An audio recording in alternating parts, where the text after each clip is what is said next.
एक आदमी खेतों की तरफ से भागता हुआ बेतहाशा गांव की तरफ आता है और अपने भाभी से जाकर कुछ कहता है। उसकी भाभी सुनते ही रोने लगती है, रोते हुए खेतों की तरफ भागती है। गांव मोहल्ले के लोगों को भी बताते हुए वो थाने पहुंच जाता है। थाने पे जाके थाना प्रभारी को बताता है। थाना प्रभारी तुरंत ही सिपाहियों के साथ निकल लेते हैं। मौके पे पहुंचते हैं तो देखते हैं कि बहुत सारी भीड़ लगी हुई है। भीड़ को हटाते हुए जब वो अंदर जाते हैं, एक ट्यूबवेल का कमरा होता है। उस कमरे में एक आदमी को किसी ने गोली मार दी होती है, जिससे उस व्यक्ति की मौके पे ही मौत हो गई होती है और खून से पूरा बिस्तर लथपथ हुआ था। आखिर किसने उस व्यक्ति को गोली मारी थी और कौन था वो व्यक्ति जिसको गोली मारी गई थी और कौन था वो आदमी जो भागते हुए पूरे गांव को खबर किया था। दोस्तों, ये कहानी आप पूरी सुनिए और ये कहानी अच्छी लगे तो इस वीडियो को लाइक कर दीजिएगा प्लीज़, और सब्सक्राइब भी करिए इसी तरह की कहानी सुनने के लिए। दोस्तों, ये सच्ची कहानी और ये सच्ची घटना है जिला औरैया, थाना क्षेत्र लहरापुर। उसी में एक गांव है और उसी गांव का रहने वाला पप्पू सुबह सुबह जब खेतों में ट्यूबवेल पे गया अपने भाई के लिए नाश्ता लेके, तो वहाँ देखता है कि किसी ने उसके भाई को गोली मार दी है, जिससे उसकी मौत हो चुकी है। वो देखकर बेतहाशा भागा हुआ घर आता है, अपने भाभी को बताता है कि भाई को किसी ने गोली मार दी है, भाई अब नहीं रहे। गांव वालों को भी बताता है जाके। इसके बाद सीधा चला जाता है लहरापुर थाने पे। वहाँ थाना प्रभारी से जाके बताता है कि उसके भाई को बीती रात किसी ने गोली मार दी है। अब थाना प्रभारी पप्पू से कुछ सवाल करते हैं। इसके बाद वहाँ से घटनास्थल के लिए निकल जाते हैं। निकलने से पहले वो थाना प्रभारी रामपाल सीओ मुकेश सिंह को भी खबर करते हैं। इसके बाद वो मौके पर आते हैं, देखते हैं गांव वालों की भीड़ लगी पड़ी है। भीड़ को हटाते हुए थाना प्रभारी और सिपाही अंदर जाते हैं तो देखते हैं कि पप्पू के बड़े भाई रविंद्र को किसी ने गोली मारी है, जिससे चारों तरफ खून फैला हुआ, बिस्तर खून से भीग चुका है, शरीर पूरा खून फैला हुआ है और खून के कुछ छींटे दीवारों पर भी लगे थे। वो जांच पड़ताल कर ही रहे थे कि तभी सीओ मुकेश सिंह भी वहाँ पहुँच जाते हैं और अपने साथ फोरेंसिक टीम को भी लेके जाते हैं। फोरेंसिक टीम मौके पे मौजूद सभी साक्ष्य को इकट्ठा करती है। सीओ मुकेश भी बारीकी से निरीक्षण करते हैं। इसके बाद सीओ मुकेश सिंह पप्पू और पप्पू के भाभी गीता से पूछताछ करते हैं। पहले पप्पू से तो पूछते हैं कि तुम्हारे भाई को किसी से रंजिश तो नहीं थी या किसी से पैसों का लेन देन, किसने मारी होगी गोली। पप्पू बताता है कि बीती रात वो खाना खा करके 8 बजे करीब ट्यूबवेल पे आ गए थे और अक्सर ट्यूबवेल की रखवाली के लिए वो यहीं सोते थे। कभी कभार मैं भी यहाँ पर सो जाता था। अच्छे भले खा थे, सुबह आया देखा किसी को गोली मार दी है, जिनकी मौत हो चुकी है। किसी से कोई रंजिश नहीं था और ना ही लेन देन था। जब पप्पू के भाभी गीता से पूछताछ होती है तो पहले वो तो रोने लगती है। जब रोने धोने से चुप होती है थोड़ा बहुत, तब बताती है कि वो अच्छे भले थे, ना तो उनके ऊपर कोई मानसिक तनाव था, ना ही किसी चीज़ का चिंता था। रात को अच्छे भले खाना खा के आए थे, पता नहीं किसने मेरा स्वभाव उजाड़ दिया। वो बताती है कि किसी से दुश्मनी तो नहीं थी, उनको शराब का शौक़ था, लेकिन वो भी अपने पैसे से ही पीते थे। खाने पीने में जो भी खर्च होता था वो अपने पैसों से ही करते थे। इसके बाद सीओ मुकेश सिंह पूछते हैं कि किसी पे तुम्हारा शक तो है? तो कहते हैं कि हाँ, शक है मेरा चोरों पे। मुझे लगता है कि रात को चोर आए होंगे ट्यूबवेल का मोटर खोलने के लिए और रविंदर जग गए होंगे, चोरों को ललकारा होगा, इसलिए वो गोली मारकर उनकी हत्या कर दी है। जब यही बात सीओ मुकेश सिंह गांव के प्रधान से पूछते हैं तो गांव के प्रधान चौंकाने वाली बात बताते हैं, जिसे सुनकर सारे पुलिस टीम चौंक जाती है। कहते हैं कि रविंद्र की मौत का जिम्मेदार घर वाले ही हैं। हो सकता है कि रविंद्र के हत्या करने वाले लोग घर के ही लोग हों, क्योंकि रविंद्र बहुत परेशान था अपने पत्नी और अपने भाई को लेकर, क्योंकि पप्पू और पप्पू के भाभी के बीच में अवैध संबंध चल रहा था, जिससे रविंद्र बहुत परेशान था। वो अक्सर दारू के नशे में आता था तो अपने पत्नी को पीटा भी करता था और पप्पू को भला बुरा भी करता था। वो भी सिर्फ इस वजह से कि वो दोनों के बीच में अफेयर चल रहा था, एक नाजायज़ संबंध चल रहा था और इसकी खबर रविंद्र को लग चुकी थी। हो सकता है कि पप्पू और उसकी भाभी गीता मिलकर ही रविंद्र को ठिकाने लगा दिया गया। ये सुनते ही सीओ मुकेश सिंह पप्पू को थाने ले जाते हैं। थाने ले जाकर जब शुरू करते हैं, पप्पू दहाड़े मारने लगता है। आंसुओं का सर देख के सभी लोग सोचते हैं कि हो सकता है ये बेकसूर ही है, लेकिन जब थाना प्रभारी रामपाल सख्ती से पूछताछ करना शुरू करते हैं, तब थोड़े ही देर में वो सब कुछ बताने को राज़ी हो जाता है। वो कहता है कि उसने अपने भाई को खुद ही मारा है, अपने भाभी के साथ मिलके। वो जुर्म कबूल करता है और जिस तमंचे से गोली मारी थी उस तमंचे का भी बताता है कि इस जगह मैंने छुपा रखा है, खेतों में झाड़ियों के पीछे। पुलिस उस तमंचे को भी बरामद कर लेती है। और इधर पप्पू की भाभी होने वाली थी गीता, लेकिन मौके से तुरंत पुलिस पकड़ लेती है उसको। और जब पप्पू से सामना होता है थाने पे, तो भी सब कुछ बता देना सही समझती है। वो गुनाह कबूल करना ठीक समझती है और आसानी से ही वो गुनाह कबूल कर लेती है। इसके बाद वो जो कहानी बताते हैं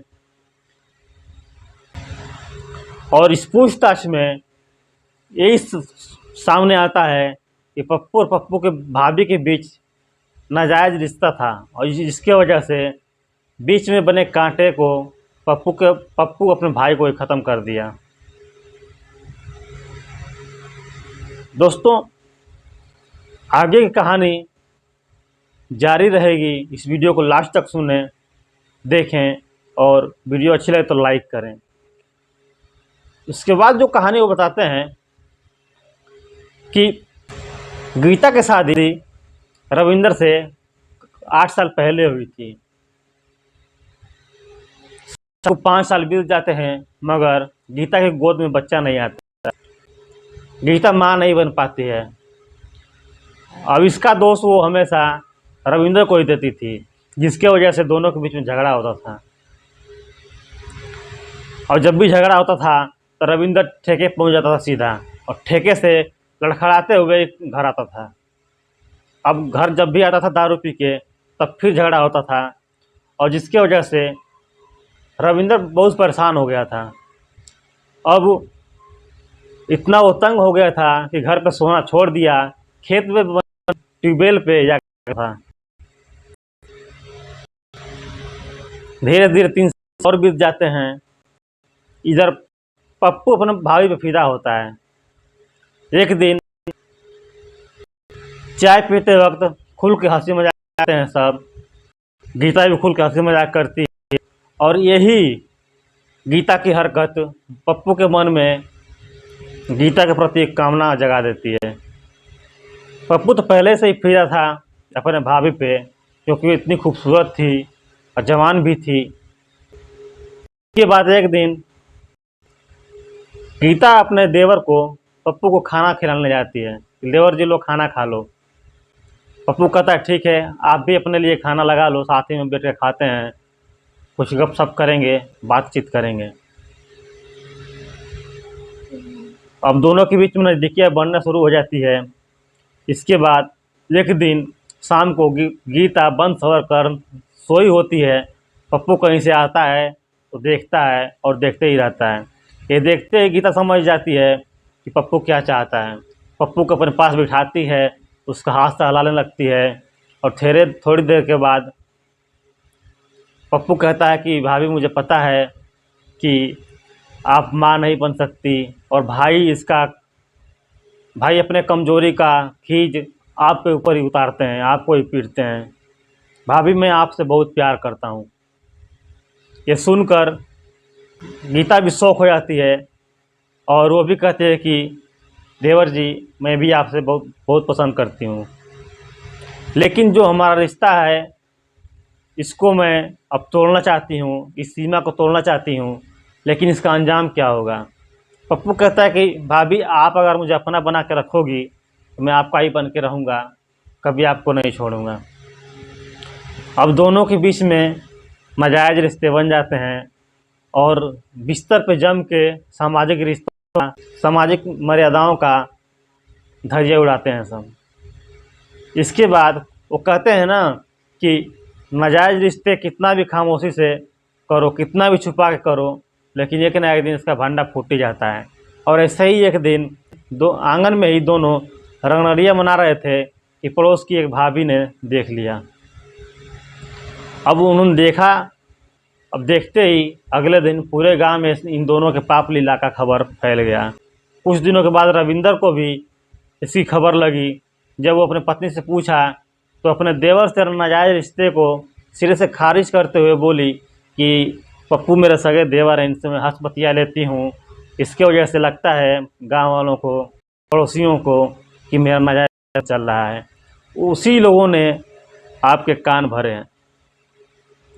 उस वक्त तो रविंदर गीता से कुछ नहीं कहता, उसकी बात मान लेता है, लेकिन उसके मन में शक पैदा हो जाता है और चोरी छिप पे गीता के ऊपर नज़र रखने लगता है। और फाइनली कुछ दिनों के बाद ही गीता और पप्पू को बिस्तर पे रंगे हाथों पकड़ लेता है। इसके बाद उसी रात को दोनों को बहुत मारता है। अब इसके वजह से रविंदर दारू पीने लगता है और ज़्यादा, और जब भी दारू पी के आता है तो गीता को बहुत मारता है और पप्पू को भी भला बुरा कहता है। इसकी बात गांव के प्रधान से भी जाकर कह आता है कि मेरे भाई को समझाओ, मेरा घर ना तोड़े। इन दोनों पे कोई असर तो नहीं होता, लेकिन चोरी छुप पे मिलना अभी जारी रखते हैं सब।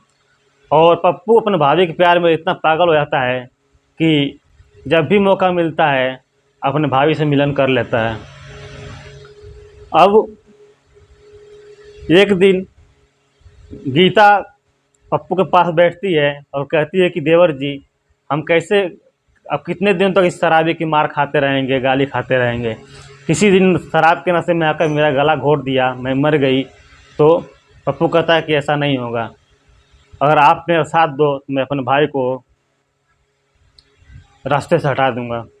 कहती है ठीक है। उसी दिन से दोनों के बीच में साजिश शुरू हो जाती है। पप्पू जाता है किसी बदमाश से 2000 रुपये में एक तमंचा खरीद कर लाता है, 2 कारतूस खरीद कर लाता है और घर में कहीं छुपा देता है। अब साजिश को अंजाम देने के लिए गीता ने अपना रवैया बदल लेती है और रविंदर के प्रति प्यार दिखाने लगती है। अब रविंदर से मिलने के लिए उसके टेबल पर भी चली जाती है रात में और उससे मिलती है और बड़े प्यार से खाना पानी पूछती है। रविंदर सोचता है कि लगता है अब ये बदल चुकी है, मेरे भाई से रिश्ता टूट चुका है इसका। अब फाइनली एक दिन शाम को 8 बजे रविंदर खाना पीना खाने के लिए आता है घर पे, बड़े प्यार से खाना खिलाती है और रविंदर चला जाता है ट्यूबवेल पे सोने के लिए। इधर जब गांव वाले सो जाते हैं तो पप्पू कमर में तमंचा खोजता है और गीता के साथ में वहाँ चल देता है। जाता है, दरवाज़ा खटखटाती है तो रविंदर अंदर से पूछता है कौन, बतले कि मैं हूँ। रविंदर समझता है कि आई है मुझसे मिलने के लिए, बिना कुछ सोचे ये दरवाज़ा खोल देता है और तभी पप्पू कमर से तमंचा निकलता है और तुरंत ही 2 गोलियां झोंक देता है रविंदर के ऊपर। रविंदर मौके पे ही दम तोड़ देता है, छटपटाता है और दम तोड़ देता है और चारों तरफ फैल जाता है। और उसी रात को वो घर आ जाता है। सुबह खाने के लिए नाश्ता लेके जाता है और भागते हुए आता है और गांव वालों को खबर करता है, थाने पर जाकर करता है।